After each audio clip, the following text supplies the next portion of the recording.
Welcome to my channel Lakshmi Ramana recipes. ఈరోజు మనం మంచి రుచికరమైన ఒక పచ్చడి రెసిపీని ప్రిపేర్ చేసేసుకుందామండి. అదే పుదీనా పచ్చి కొబ్బరితో పచ్చిమిర్చి ఎండుమిర్చి టమాటో కాంబినేషన్తో చాలా రుచిగా ఉండే ఈ పచ్చడిని మనం ఎలా తయారు చేసుకోవాలో చూద్దామండి. వేడి అన్నంలోకి కొంచెం నెయ్యి వేసుకొని తింటే చాలా బాగుంటుంది. అలాగే అన్ని బ్రేక్ఫాస్ట్లోకి తినచ్చు. తర్వాత పెరుగన్నంలోకి అయితే సూపర్గా ఉంటుంది. రోటీ నాన్ చపాతీ పుల్కా తినే వాళ్ళకైతే ఎక్సలెంట్గా ఉంటుంది. రాగి సంగట్లో కూడా చాలా బాగుంటుంది. కాబట్టి మనం ఈరోజు ఈ పచ్చడిని ఎలా ప్రిపేర్ చేసుకోవాలో కావలసిన పదార్థాలు తయారీ విధానం ఒకసారి చూద్దామండి. నేను కొన్ని ఇంగ్రీడియంట్స్ పెట్టాను, అవి ఏమేమి ఉన్నాయో చూద్దాము.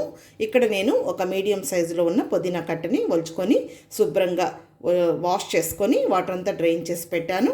అలాగే అందులోకి ఒక చిప్ప పచ్చి కొబ్బరి అండి, ఫ్రెష్గా ఉన్న కొబ్బరి, తర్వాత 2 మీడియం సైజులో ఉన్న టమాటోలు, ఒక 6 పచ్చిమిరపకాయలు, ఒక 7 ఎండుమిరపకాయలు, చిన్న నిమ్మకాయ సైజు అంతా చింతపండు తీసుకున్నాను. ముందుగా స్టవ్ వెలిగించుకొని ప్యాన్ పెట్టుకొని 1 టీ స్పూన్ నూనె వేసుకోవాలి. నూనె వేడెక్కిందండి. ఇందులో ఒక 1/2 టీ స్పూన్ ధనియాలు వేసుకోవాలి. అలాగే పచ్చిమిరపకాయని ఇలా తుంచి వేసుకోవాలి. ఇప్పుడు ఒకసారి కలిపేసుకుందాము. తర్వాత ఇవి లైట్గా వేగిన తర్వాత ఎండుమిరపకాయని తుంచి వేసుకోవాలి. మామూలుగా మనం పచ్చిమిర్చితో చేసుకోవచ్చు, అలాగే ఎండుమిర్చితో చేసుకోవచ్చు, కానీ ఇలా 2 మిక్స్ చేసుకొని కూడా చేసుకుంటే బాగుంటుంది. ఇప్పుడు కొద్దిగా వేగిన తర్వాత కొద్దిగా పచ్చి కరివేపాకు వేసుకోవాలి. అలాగే కొబ్బరి ముక్కలను కూడా వేసుకోవాలి. కొబ్బరి ముక్కలు ముందే కాకుండా కొద్దిగా అవి మిరపకాయలు వేగిన తర్వాత వేయాలి. అలాగే కొద్దిగా చింతపండును కూడా కడిగి వేసుకోవాలి. 4 వెల్లుల్లి రెబ్బలను కూడా వేసుకొని ఇప్పుడు మీడియం ఫ్లేమ్లో ఇలా కలుపుకుంటూ ఒక 2 నిమిషాలు ఫ్రై చేసుకోవాలి. కొబ్బరి ఎక్కువ ఫ్రై అవ్వాల్సిన అవసరం లేదు, చాలండి. ఈ విధంగా వేగింది. ఇప్పుడు ఇది తీసి పక్కన పెట్టేసేసుకుందాము. ఇప్పుడు పుదీనాను వేసేసుకుందాము. ఇప్పుడు కొద్దిగా నూనె వేసుకుందాము, చాలు. నూనె ఎక్కువ అవసరం లేదు. మీడియం ఫ్లేమ్లో ఒక 2 నిమిషాలు ఇలా కలుపుకుంటూ ఫ్రై చేసుకోవాలి. చూడండి, పుదీనా ఈ విధంగా వేగిన తర్వాత ఇందులో టమాటోల్ని కొంచెం చిన్న ముక్కలుగా కట్ చేసి వేసుకోవాలి. ఇప్పుడు ఈ టమాటోల్ని లైట్గా మగ్గనివ్వాలి. చాలండి, ఆ నూనె సరిపోతుంది. చాలండి. ఇప్పుడు మనం స్టవ్ ఆఫ్ చేసేసుకుందాం. ఇది కూడా చల్లారనివ్వాలి.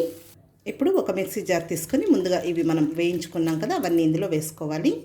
రుచికి సరిపడా ఉప్పు వేసుకొని జస్ట్ ఒకసారి గ్రైండ్ చేసుకోవాలి. చూడండి, ఈ విధంగా కచ్చా పచ్చగా గ్రైండ్ చేసుకున్న తర్వాత ఈ పుదీనా టమాటో కూడా ఇందులో వేయాలి. ఇప్పుడు ఇందులో కొద్దిగా నీళ్ళు వేసేసుకొని నిలుపుకుంటూ గ్రైండ్ చేసుకోవాలి. చూడండి, పచ్చడి అనేది మరి కచ్చా పచ్చగా లేకుండా కొబ్బరి కాబట్టి చూడండి ఈ విధంగా వేసుకోవాలి. ఇప్పుడు ఈ పచ్చడిని ఒక బౌల్లోకి తీసేసుకుందాము. కొద్దిగా మిక్సీ జార్లో నీళ్లు కలుపుకుంటే సరిపోతుంది. లేదు ఇలా గట్టిగా ఇష్టపడేవాళ్ళు ఇలా కూడా తినచ్చు.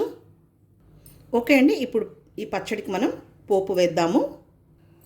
ఇప్పుడు స్టవ్ వెలిగించుకొని పోపు గరిటె పెట్టేసుకొని 1 టేబుల్ స్పూన్ నూనె వేసుకోవాలి. ఇవి పోపు దినుసులండి. ఆవాలు 1/2 టీ స్పూను, మినపప్పు 1/2 టీ స్పూను, పచ్చిశనగపప్పు 1/2 టీ స్పూన్, జీలకర్ర 1/4 టీ స్పూన్. ఇప్పుడు పోపు దినుసులు వేసేసుకుందాము. ఓకే అండి, పోపు దినుసులు వేగిపోయాయి. ఇప్పుడు స్టవ్ ఆఫ్ చేసేసుకొని ఒక 2 ఎండుమిరపకాయలు తుంచి వేసుకోవాలి. అలాగే కొద్దిగా కరివేపాకు. చాలండి. ఇప్పుడు పోపు పచ్చడిలో వేసేసుకుందాము. పోపు వేసేసుకుందామండి.